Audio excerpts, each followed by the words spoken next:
Mag-wish na. Mag-wish na, dali. Dali, naka-record na.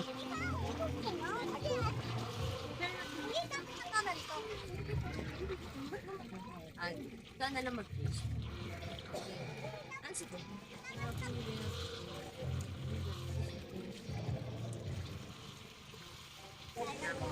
Hindi na po ako naging para hindi po ako paro ng mami daddy ko.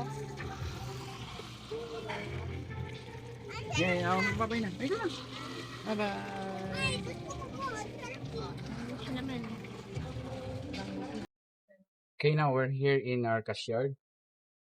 Galing na kami rito way back 5 years or 6 years ago. Dito sa may way ng papuntang Benguet. Dito pag diretso mo to atok naman yan na highest point. Our cashyard. Hindi pwedeng hindi kami pupunta rito pag napupunta kami ng Baguio. The problem is yung mga recent na punta namin dito sa Baguio, hindi kami nakakapasyal dito kasi medyo malayo to sa city.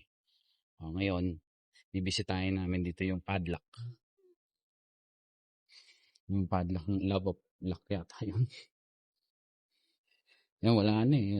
Diburado na kasi. Ito. Wait. Ayan, ito yung mga Love of Lock. Ayan.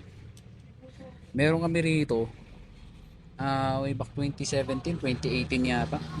Kaya lang, hindi ko na malaman kung nasan dito. Yung iba kasi, ano na, burado na. Ayan o. Ito yung time na dalagat binata pa. Hindi na makita eh. Nasaan ba yun? Parang ganito yun eh. Wala yung iba talagang faded na. Yun. So, totoo pala. Pag nag-padlock ka rito, naroon ka ng forever. Ay, hindi ko na makita. Pero ganito yun. May date yun eh. Sayang, hindi ko na makita eh. Okay, Arcas Yard. Tingnan natin. Ang ganda ng view nila.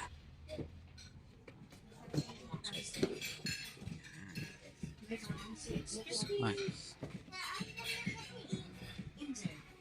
Angel ah. Hi, Angel. Hello. Malamig din. Tingnan niya.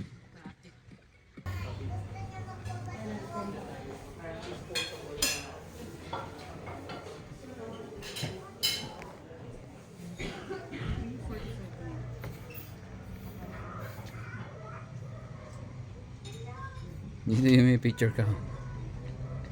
Ayan o, yung pinicturean nyo.